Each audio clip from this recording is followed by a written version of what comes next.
Κυρία Μαρία Δρή, σας έχω ενημερώσει από τη ροή του Δελτίου Ειδήσεων, θα είναι απόψε μαζί μας και είναι απόψε μαζί μας, η οποία είναι επικεφαλής μιας από τις παρατάξεις στο Περιφερειακό Συμβούλιο Ιωνίων Νήσων, είναι της παράταξης Μένουμε Ιόνιο, και η οποία έχει ήδη κάνει μια παρέμβαση στα δίκτυα κοινωνικής επικοινωνίας για αυτή την ιστορία του προεδρικού διατάγματος. Τεχνικός η ίδια, έχει και μια τεχνική αντίληψη του όλου ζητήματος. Καλησπέρα κυρία Δρή. Καλησπέρα. Καλώς ήρθατε. Καλησπέρα και στους τηλεθεατές μας. Καλώς σας βρήκα και ευχαριστώ για την πρόσκληση. Είναι ένα θέμα το οποίο είναι σοβαρό. Δεν είναι από εκείνα τα οποία θα λέγαμε ότι είναι εύπευτα, δηλαδή κάποιος το αντιλαμβάνεται από τη μια στιγμή στην άλλη. Έχω την αίσθηση όμως ότι μοιάζει με την υπόθεση των τεμπών. Με ποια έννοια? Ότι και όταν έγινε το ατύχημα σκεφτήκαμε οι περισσότεροι ότι ένας λάθος χειρισμός ενός σταθμάρχη οδήγησε στο θάνατο 57 άτομα. Αυτό μας είπαν. Μας είπαν, αλλά καθώς εξελίσσονταν το θέμα και καθώς άρχισε να εξελίσσεται και ο αγώνας των συγγενών των θυμάτων, καταλάβαμε ότι ήταν πολύ περισσότερα και τελικά ο σταθμάρχης ήταν το άλοθη, τα περισσότερα ήταν τα σοβαρότερα. Εδώ έχουμε να κάνουμε, λέω, με ένα γεγονός το οποίο σε ένα πρώτο επίπεδο μηδενίζει τα περιουσιακά στοιχεία των πολιτών που έχουν στους οικισμούς. Εκθέτει τη χώρα απέναντι σε εκείνους οι οποίοι αγόρασαν, τους αλλοδαπούς, ένα αγροτεμάχιο, ένα οικόπεδο σε έναν οικισμό και ξαφνικά αυτοί δεν έχουν ένα οικοδομήσιμο οικόπεδο. Έτσι δεν είναι? Και πάμε στο άλλο ζήτημα, το συνθετότερο, το οποίο και εσείς αναφέρατε με την παρέμβασή σας στα δίκτυα κοινωνικής επικοινωνίας, έχει να κάνει με όλα αυτά τα οποία συνθέτουν την Ελλάδα της περιφέρειας και την Ελλάδα μιας ισόρροπης ανάπτυξης. Θέλω λοιπόν μια πρώτη τοποθέτηση από εσάς. Όπως προσπαθήσαμε να αναδείξουμε και στην ανακοίνωσή μας, γίνονται κάποια βήματα μεθοδευμένα από ό,τι φαίνεται, γιατί αν τα βάλεις το ένα μετά το άλλο τι έχει συμβεί την τελευταία διετία όσον αφορά τη μικροϊδιοκτησία, γιατί προσέξτε, συνήθως και τα φαντς αλλά και οι αλλοδαποί συνήθως έχουν κάποιες μεγαλύτερες εκτάσεις, δηλαδή μπορεί να είναι και πάνω από 4 στρέμματα. Συνήθως οι μικρές εκτάσεις εντός οικισμού είναι στη μικροϊδιοκτησία του Έλληνα. Είναι λοιπόν κατεξοχήν ζητήματα τα οποία αφορούν εμάς εδώ τους κατοίκους. Αυτό λοιπόν που έχουμε παρατηρήσει τα τελευταία χρόνια είναι ότι μέσα από το ΣΤΕ υπάρχουν κάποιες αποφάσεις του ΣΤΕ που μετά από 40 χρόνια πολεοδομικής νομοθεσίας ακυρώνονται νόμοι ο ένας μετά τον άλλον και ακυρώνονται ουσιαστικά και οι αρτιότητες των οικοπαίδων, οι δυνατότητες οικοδομησιμότητας και έτσι με τον ένα ή τον άλλο τρόπο απαξιώνεται η περιουσία του κόσμου. Και αυτό είναι κάτι πάρα πολύ σοβαρό, γιατί ουσιαστικά νομοθετεί η κυβέρνηση αφού έχει γνωμοδοτήσει το ΣΤΕ μετά από 40 χρόνια. Δεν είναι δηλαδή μια πρωτοβουλία που πάρθηκε γιατί αναγνωρίζουμε ότι όντως υπάρχουν ζητήματα και θέλουμε να τα λύσουμε και έχουμε βρει πώς θα τα λύσουμε. Ερχόμαστε κατόπιν εορτής να νομοθετήσουμε κάτι για το οποίο έχει γνωμοδοτήσει το ΣΤΕ.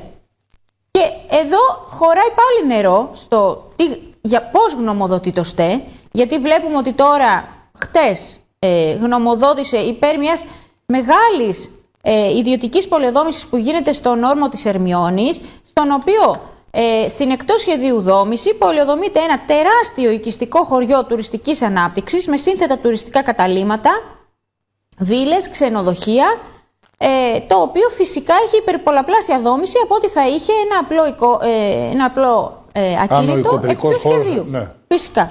Άρα βλέπουμε λοιπόν ότι το ΣΤΕ όταν θέλει γνωμοδοτεί υπέρ του να γίνονται πολεοδομήσεις με υπερπολαπλάσια δόμηση, λες και αυτές δεν επιβαρύνουν το περιβάλλον ή δεν έχουν περιβαλλοντικό αποτύπωμα, και στη μικροϊδιοκτησία εκεί είναι το πρόβλημα. Εκεί είναι η κλιματική κρίση, εκεί βέβαια, είναι όλα. Έχετε ένα σκαλά ίσως αντιλαμβανόμενο στα πράγματα και λέει ότι φτιάξαμε οικισμούς χωρίς πολεοδομικά σχέδια, χωρίς όλους εκείνους τους κανόνες της οικιστικής οργάνωσης και κάποια στιγμή αυτό πρέπει να σταματήσει. Το είδαμε χαρακτηριστικά στις περίφημες εκείνες αποφάσεις της κυβερνήσεως του πατρός Μητσοτάκη στις αρχές της δεκαετίας του 90 στην Κέρκυρα, όπου είχαμε τον οικισμό ποταμού, παραδείγματος χάρη, όχι απλά να είναι ένα στρογγυλό, να το καταλάβω, να είναι ένας κύκλος γύρω από τον υπάρχοντα οικισμό, αλλά ένα πράγμα το οποίο ήταν περίεργο, ένα φίδι δηλαδή που κινούνταν και ανακόντα τεράστιο. Μετακομίζανε ολόκληρα κτίρια. Αυτό λέω, ή στον Μπαρμπάτη. Εντάξει. Αλλά τις αποφάσεις αυτές τις έπαιρνε η κυβέρνηση. Βεβαίως οι νομάρχες, γιατί το Συμβούλιο της Επικρατείας λέει για τους νομάρχες, αλλά ο νομάρχης ήταν διορισμένος από την κυβέρνηση. Είναι αναρμόδιος να κρίνει, δεν διαφωνούμε σε αυτό. Ούτε τις νόης έχει, ούτε τίποτα. Δεν μπορεί ένας νομάρχης να γνωμοδοτεί για μια πολεοδόμηση. Έγινε όμως το 1990. Πήρε απόφαση. Πήρε απόφαση. Ωραία. Δεν γνωμοδότησε. Το 1990. Ναι, λέω και παλαιότερα. Μέσα σε ένα βράδυ, λοιπόν. Και επί κυβερνήσεων Πασόκ είχαμε άλλους οικισμούς. Νομάρχης Μάνος Κόκκινος, ο οικισμός Αλεπούς και Καναλίων, να θυμάμαι. Θέλετε να δεχτούμε ότι ήταν αναρμόδιοι οι νομάρχες να κρίνουν? Εγώ μπορώ να το δεχτώ. Δεν είναι όμως λύση σε αυτό ξαφνικά, από τη μία μέρα στην άλλη, να σταματάμε να καθιστούμε τα οικόπεδα, αυτά που δεν έχουν οικοδομηθεί πλέον, ως μη άρτια και μη οικοδομήσιμα. Δηλαδή να χάνουν την αξία τους. Έτσι, χωρίς σχεδιασμό. Χωρίς να ξέρουν οι άνθρωποι τι τους περιμένει. Χωρίς να έχουμε μια πρόταση. Χωρίς να έχουμε μελετήσει τη φέρουσα ικανότητα των νησιών μας, της υπαίθρου, οτιδήποτε από όλα αυτά. Δηλαδή, τι έχει δημιουργηθεί μέχρι τώρα? Τι μπορούν να αντέξουν οι υποδομές που έχουμε? Γιατί αυτό είναι το βασικότερο ζήτημα. Αυτό δεν υπάρχει. Τι επιπτώσεις έχουμε από τους οικισμούς που έχουμε, από τις πόλεις που έχουμε? Γιατί όταν έχουμε κάτι από το 1990 και είναι 2025, μιλάμε τώρα για πάνω από 40 χρόνια. 45. Τι θα πούμε τώρα, ότι επειδή ήταν λάθος που το κάνανε πριν 45 χρόνια, μέσα σε μια νύχτα εμείς το ακυρώνουμε? Μα εδώ έχουμε διανύσει 45 χρόνια. Και όποιος πρόλαβε, πρόλαβε. Στην πραγματικότητα έχουμε και μια άδικη συμπεριφορά του κράτους απέναντι στους πολίτες. Φυσικά. Δηλαδή η έννοια της ισότητας έχει χαθεί.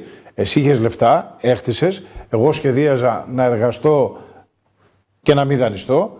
Τελικά είμαι ο βλάκας της παρέας. Ναι. Δεν έκανα απατεωνιές, δεν έκανα το ένα, δεν έκανα το άλλο. Τελικά είμαι όμως ο χαμένος υπόθεση. Θέλω να δούμε μαζί. Μπορεί να μας πει όμως τώρα η κυβέρνηση ότι δεν θα πληρώνουν έμφυα αυτοί. Οπότε με ένα σπάρο 2 τριγώνια έχουμε και κάτι. Αυτό όμως ο περίφημος έμφυα είναι ένα μηδενικό. Ενώ θα έχουν μικρότερο έμφυα, γιατί πλέον είναι αγροτεμάχιο. Ναι. Μικρότερο. Ευτελή έμφυα. Άρα ουσιαστικά μείωσαν και τον έμφυα για τις ευπαθείς ομάδες.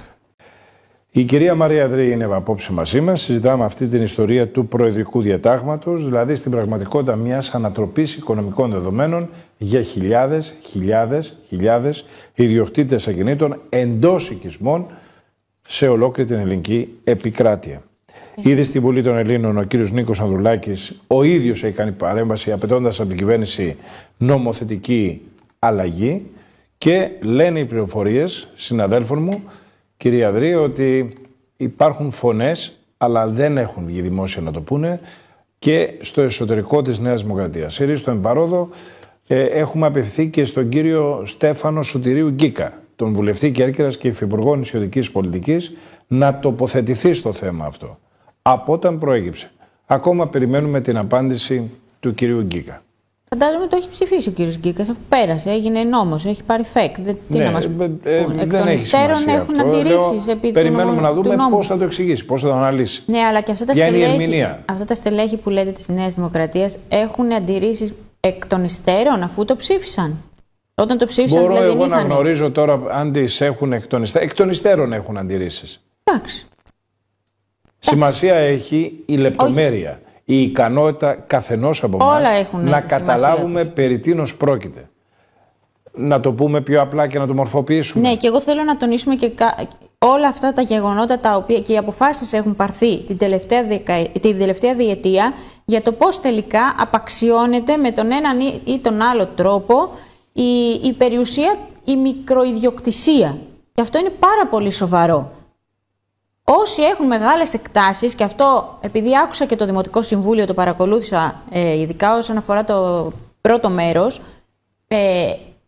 οι μεγάλοι ιδιοκτήτες γης δεν έχουν κανένα πρόβλημα από αυτό το νομοσχέδιο.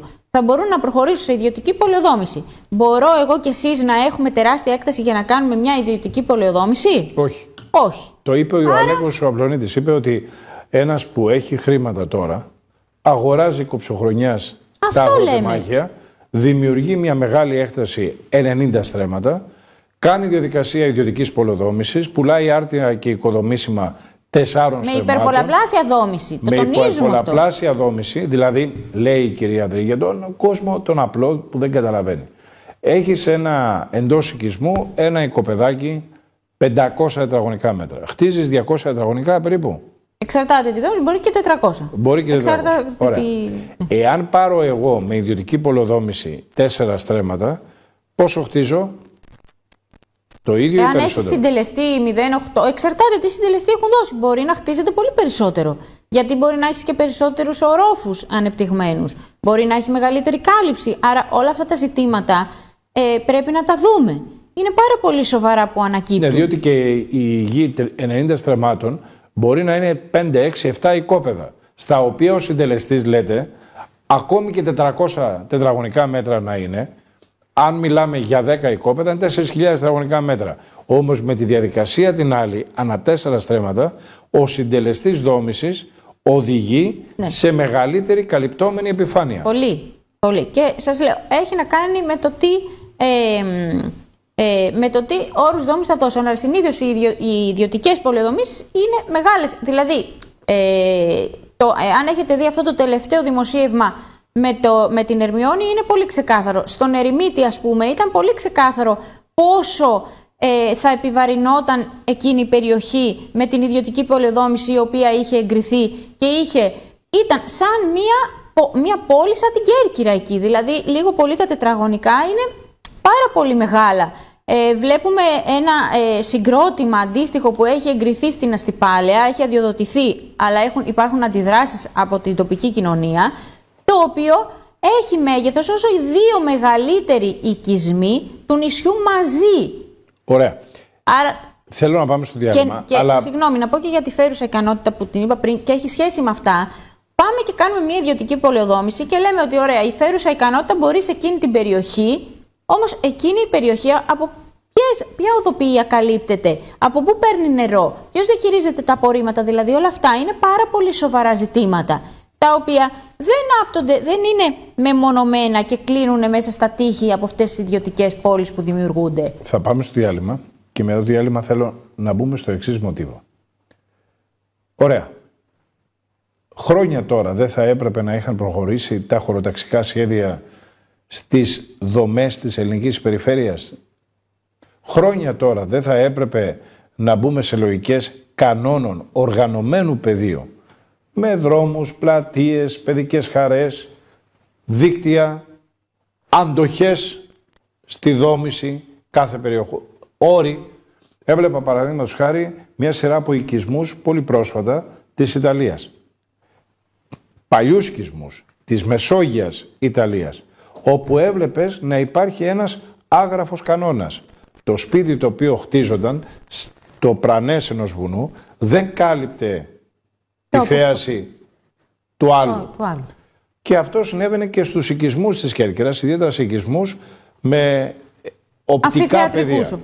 Αυτά έχουν ξεπεραστεί. Ο καθής χτίζει όπως θέλει, παρανομεί όπως θέλει, κανένας δεν ελέγχει τίποτα, καλύπτονται οι τράφοι, τα δίκτυα ροής των ομβρίων υδάτων, κανένας δεν ελέγχει απολύτως τίποτε. Εσείς γιατί νομίζετε ότι υπάρχει αυτό το μεγάλο ενδιαφέρον, ακόμη και από φαντς, να έρθουν εδώ να επενδύσουν? Ακριβώς για αυτό το λόγο. Διότι είναι μια χώρα ελευθεριότητας. Φυσικά. Ο καθένας κάνει ό,τι θέλει. Δεν υπάρχει και δεν υπάρχει και ελεγκτικός μηχανισμός. Δηλαδή αυτή τη στιγμή. Πάμε στο διάλειμμα. Θα ξεκινήσουμε μετά διάλειμμα από αυτό ακριβώς το σημείο. Απόψε το βράδυ συζητάμε με την κυρία Μαρία Ανδρή, την Περιφερειακή Σύμβουλο, την υπόθεση η οποία έχει πολύ μεγάλο ενδιαφέρον και η οποία είναι πολύ σοβαρή και έχει να κάνει με το προεδρικό διάταγμα, το οποίο από τη μια στιγμή στην άλλη, μια σειρά από οικόπεδα εντός οικισμών μετατράπηκαν σε αγροτεμάχια, στην πραγματικότητα μηδενίζοντας την αξία τους με ό,τι αυτό σημαίνει για τους κατόχους τους. Αλλά ταυτόχρονα για όλους εκείνους οι οποίοι αγόρασαν αυτά τα οικόπεδα με προοπτική και με στόχο να φτιάξουν ένα σπιτάκι ή να φτιάξουν και βρέθηκαν το τώρα για να αυτούς μην έχουν... σπίτι των καλοκαιρινών διακοπών, μιλάω για αλλοδαπούς, και ξαφνικά αυτοί δεν έχουν απολύτως τίποτε. Κανένα δικαίωμα. Και αυτό είναι και το άδικο, ας πούμε, της υπόθεσης. Γιατί όλο αυτό δεν γίνεται με έναν σχεδιασμό. Το ξαναλέμε και είναι πολύ σοβαρό αυτό. Δηλαδή όλα τα κακό κείμενα δεν μπορούμε να τα λύσουμε εν μία νυχτή και με έναν, προκαλώντας μεγαλύτερη αναρχία. Πρέπει σε όλα να υπάρχει μία λογική και ένας σχεδιασμός ολιστικός και λαμβάνοντας υπόψη κριτήρια και κοινωνικά και οικονομικά και περιβαλλοντικά και πρώτα απ' όλα τη φέρουσα ικανότητα. Τη λέμε τη φέρουσα ικανότητα και την ενσωματώνουνε. Υπάρχει και μέσα στον νόμο ενσωματωμένη, υπάρχει και στον νόμο για τον ειδικό χωροταξικό του τουρισμού. Τη λέμε. Στην πραγματικότητα όμως δεν την έχουμε ουσιαστικά θεσμοθετημένη και θεμελιωμένη. Δηλαδή κάθε φορά εξετάζουμε οτιδήποτε καινούριο πάει να γίνει. Όχι με το τι έχουμε. Λέγαμε και παλιά. Και όταν έκανε ο Βασιλείου τους οικισμούς στην Κέρκυρα, και τότε είχε ανοίξει μια πολύ μεγάλη συζήτηση, και παλιότερα από ό,τι διάβασα σε έντυπα τα τοπικά, όχι σε έκταση, αυτό το περίγραμμα ενός οικισμού που μεγάλωνε, έκλεινε κτλ. Και το οποίο δεν υπάκουσε ποτέ σε ένα οργανωμένο σχέδιο. Να υπάρχουν δρόμοι, να υπάρχουν κοινόχρηστοι χώροι, να υπάρχουν πλατείες, να υπάρχουν όλα εκείνα τα οποία δημιουργούν ποιότητα ζωής και όχι εκείνα τα οποία οδηγούν τους πολίτες στο να μοιράζονται την μιζέρια τους και σε άλλες περιπτώσεις να υπάρχουν διενέξεις. Αυτό φαίνεται στο κείμενο του Συμβουλίου της Επικρατείας που είδε το φως δημοσιότητας να αποτελεί τη βάση που οδηγεί σε τους ανώτατους δικαστές στην απόφαση αυτή. Αλλά είναι και μια αντικειμενική αλήθεια. Δεν έχει γίνει ποτέ. Δεν γίνεται αυτό μέχρι σήμερα. Μα εμείς σας είπαμε ότι όντως έχουν γίνει λάθη μέχρι σήμερα. Δεν είπαμε ότι έχουν γίνει σωστά. Αν θέλουμε όμως να κάνουμε μια σωστή πολεοδόμηση, πρέπει πρώτα απ' όλα να δούμε τη φέρουσα ικανότητα και μετέπειτα να σχεδιάσουμε, εννοείται με όλα αυτά τα κριτήρια, ουσιαστικά να δώσουμε αέρα και πνοή στην χωροταξική διαμόρφωση της χώρας. Αυτό όμως δεν γίνεται μέσα από με ιδιωτική πολεοδόμηση κατεξοχήν τουριστικής ανάπτυξης και να υποβαθμίζεις και να απαξιώνεις τελείως τους οικισμούς που ουσιαστικά έχεις τους μόνιμους κατοίκους, που το στεγαστικό είναι στα κόκκινα, ο κόσμος δεν έχει που να μείνει, η επαρχία ερημώνει, οι καιροσκόποι κάνουν πάρτι και όλα αυτά που συμβαίνουν γύρω μας τα τελευταία χρόνια. Τώρα εσείς αρχιτέκτονας έχετε καταλάβει διάφορα πράγματα και τα ξέρετε και καλύτερα. Γιατί αργούν τόσο πολύ τα πολεοδομικά σχέδια να γίνουν και ιδιαίτερα στην Κέρκυρα? Εγώ ήμουν ανιός και γέρασα με την περίφημη πολεοδομική ενότητα Καθολικών Καλογραιών και Αγίου Σπυρίδωνα Κοτσέλα.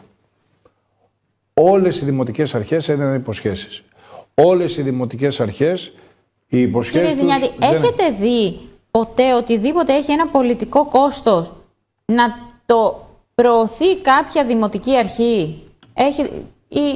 Έχετε δει? Εάν αυτό το πράγμα είναι η αιτία. Γιατί τελικά το κάνει γιατί και σε άλλες περιοχές της χώρας όμως οι δήμοι έχουν προχωρήσει τα πολεοδομικά σχέδια? Γιατί άλλες περιοχές της χώρας. Αν τελικά έχουμε να κάνουμε με μια παθογένεια λόγω των ειδικών συμφερόντων που υπάρχουν στην Κέρκυρα, τότε μια οργανωμένη πολιτεία, ευφυώς αντιλαμβανόμενη τα πράγματα, νομοθετεί με τρόπο ο οποίος θα δώσει τη δυνατότητα στην πολιτεία να εκτελέσει αυτή τα πολεοδομικά και χωροταξικά σχέδια και να ξεπεράσει τις αυτοδιοικητικές δομές, οι οποίες αρχικά θα διαμαρτυρηθούν και θα πούνε ότι μας παίρνει τις αρμοδιότητες, αλλά τελικά επωφελία των πολιτών θα πράξει η ελληνική πολιτεία και το κράτος.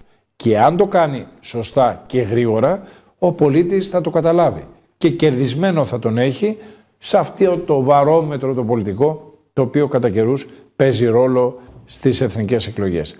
Ούτε αυτό γίνεται. Ναι, γιατί ο κόσμος δεν έχει εμπιστοσύνη. Γιατί όλα αυτά τα χρόνια έχει δει οτιδήποτε γίνεται εν τέλει, είτε να εξυπηρετεί κάποια συμφέροντα, είτε να εκτελείται ένα μέρος αυτού που μπορεί να έχει να κάνει με την εισφορά σε υγεία, αλλά να μην γίνεται να μην γίνονται οι κοινόχρηστοι χώροι και να μην υλοποιούνται από το Δήμο και αυτά τα χρήματα που μπορεί να είναι από την εισφορά σε χρήμα να δαπανώνται σε άλλους κωδικούς και να πετάγονται στα σκουπίδια. Γι' αυτό λοιπόν ο κόσμος δεν εμπιστεύεται, γιατί δεν έχει δει μέχρι τώρα δείγματα τα οποία είναι άξια εμπιστοσύνης και στην πραγματικότητα νιώθει ότι υπάρχει ένας οργανισμός ο οποίος είναι ανεξάρτητος. Εδώ βλέπουμε το ΣΤΕ να παίρνει αποφάσεις στη μία περίπτωση που θεωρεί ότι επιβαρύνονται το περιβάλλον που έχει να κάνει με τη μικρή ιδιοκτησία και με τις μεγάλες ιδιοκτησίες και τις ιδιωτικές πολεοδομήσεις που έχουν πολλαπλάσια δόμηση και το λέμε συνέχεια. Σε υπερδόμηση. Εννοείται και δίνει το πράσινο φως. Ωραία.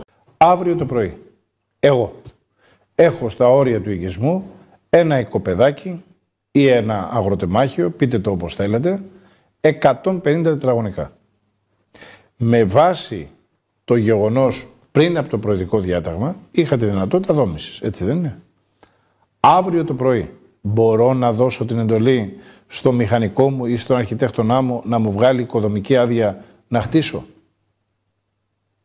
Μπορώ αύριο το πρωί την αξία που υπολόγιζα ότι έχει αυτό το οικοπεδάκι των 150, 200, 300, 400, 500 τετραγωνικών μέτρων να το πουλήσω για να το πάρει κάποιος με την ασφάλεια ότι το συγκεκριμένο ακίνητο δομείται? Δεν μπορώ να σας το απαντήσω ξεκάθαρα, γιατί το ΦΕΚ λέει ότι η έναρξη ισχύως του παρόντος από τη δημοσίευση του ΦΕΚ. Έχει πάρει ΦΕΚ, άρα ουσιαστικά ισχύει. Αυτό όμως χρήζει μιας διευκρίνησης, άρα φαντάζομαι θα βγει μια εγκύκλειος η οποία θα διευκρινίζει αν ισχύει το ΦΕΚ για την έκδοση οικοδομικών αδειών σήμερα ή για τα σχέδια τα πολεοδομικά τα οποία εκπονούνται αυτή τη στιγμή και βάσει αυτού του ΦΕΚ θα εκπονηθούν. Και τα οποία πότε θα τελειώσουν? Υποτίθεται ότι έχουν καταληκτική ημερομηνία 31 Δωδεκάτου. Επειδή συμμετείχαμε στην παρουσίαση που έγινε στο Δήμο Κεντρικής Κέρκυρας του τοπικού πολεοδομικού σχεδίου, είναι πάρα πολύ σημαντικό να διευκρινίσουμε ότι το είπαν με όλους τους τόνους οι μηχανικοί εκεί, ότι αυτά τα όρια δεν ισχύουν του νομάρχη, ότι θα επανακαθοριστούν, άρα και να μην τα εγκρίνει ο Δήμος, δεν έχει μεγάλα περιθώρια να μην τα εγκρίνει, γιατί αυτά τα τοπικά πολεοδομικά σχέδια πρέπει να πάρουν την έγκριση του ΣΤΕ και αν δεν ακολουθούν αυτούς τους κανόνες που είδαμε σε αυτό το ΦΕΚ, δεν θα εγκριθούν τα τοπικά πολεοδομικά ζητήματα. Άρα δεν είναι τόσο απλή, ούτε τόσο αθώα, ούτε τόσο το να τα αφήσουμε λίγο και θα βρει το δρόμο του. Είναι ζητήματα τα οποία είναι δρομολογημένα και φαίνεται. Και γιατί θέλω να τονίσω από την αρχή της συνέντευξης που είμαστε εδώ και έχουμε τη δυνατότητα να το πούμε, γιατί το αναφέρουμε και στην ανακοίνωσή μας, ότι αυτή τη στιγμή έχουν γίνει διάφορα νομοθετήματα τα οποία απαξιώνουν την μικροϊδιοκτησία.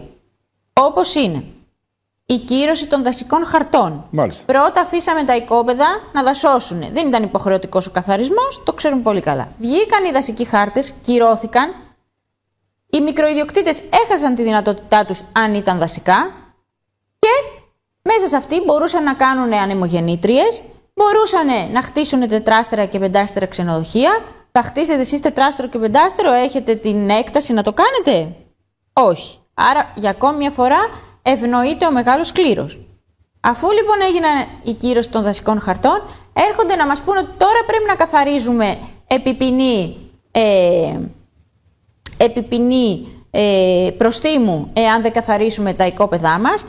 Εκεί που το κράτος έχει ξεχάσει τη δική του αστική ευθύνη, ούτε πυροσβέστες προσλαμβάνει, ούτε αγροτική οδοποιία συντηρεί, ούτε δρόμους δασοπυρόσβεσης, ούτε τα δημοτικά κινητά εδώ που τα λέμε καθαρίζονται. Ούτε οι δήμοι δεν κάνουν τους αγροτικούς δρόμους. Άρα λοιπόν γι' αυτό... Απολύτως τίποτα δεν υπάρχει. Αλλά... Δηλαδή εδώ είναι η φαντασιακή θέσπιση της κοινωνίας μας του Κορνήλιου Καστοριάδη. Είναι ένα φαντασιακό πεδίο. Ναι, αυτό. Ναι, είναι ένα... γι' αυτό το λέμε. Υπαρκτό πεδίο είναι τελείως αντίστροφο. Ναι, γι' αυτό το λέμε όμως ότι όλο αυτό. Εγώ γι' αυτό είμαι απλό. Συνδράμουν όλα αυτά. Το ερώτημά μου, ίσως να με θεωρήσουν και κάποιοι αδαή. Αύριο το πρωί, ο απλός καθημερινός πολίτης, ο βιοπαλαιστής καθημερινότητας, που είχε ένα οικοπεδάκι εντός εισαγωγικών ή ένα μικρό ακίνητο. Χώρο δόμησης όμως, στα όρια του οικισμού. Το ακίνητό του δομείται ή δεν δομείται. Διατηρεί ή δεν διατηρεί την αξία του. Οι περισσότεροι λένε ότι δεν διατηρεί, χάθηκε. Το οικόπεδο έγινε αγροτεμάχιο. Ναι, τελείωσε. Αυτό είναι το... Αυτό τελείωσε. Επομένως απαλωτριώθηκε. Ο υπέρτιτλος όλου αυτού είναι αυτό το πράγμα και που έχει είπατε. προηγηθεί και κάτι ακόμη. Και εσείς το καταλαβαίνετε καλύτερα από τον καθένα ως τεχνικός. Και τα οικόπεδα τα οποία ήταν 2 στρέμματα γι' αυτό και θέλω πάνω να το πω. στη ζώνη οικισμών, Ναι, και αυτά έχουν εξελιχθεί και χάθηκαν. Ωραία. Γι' αυτό θέλω να ολοκληρώσω αυτά τα βήματα τα οποία έχουν δρομολογηθεί. Έγιναν λοιπόν αυτά που ήταν με τους δασικούς χάρτες.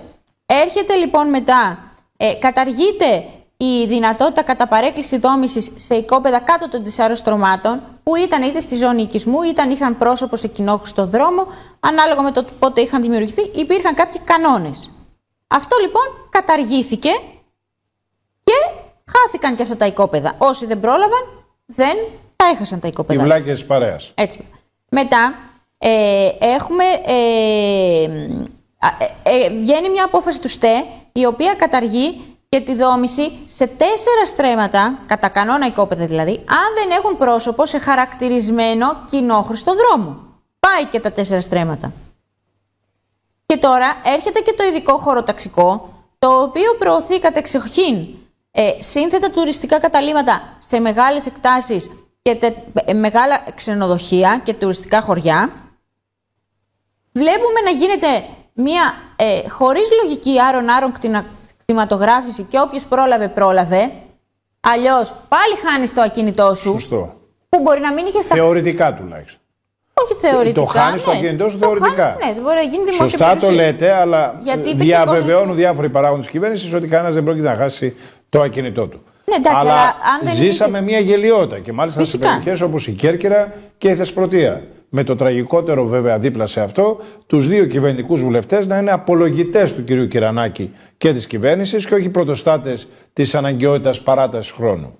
Και ο κύριος Γιώργιαγας και ο κύριος Γκίκας δεν όρθωσαν ανάστημα στη Βουλή των Ελλήνων, απαιτώντας εδώ και τώρα άλλους κανόνες της ισοτιμίας. Εσείς το ζητούσατε. Αυτοί δεν το έδειξαν, δεν το έδωσαν.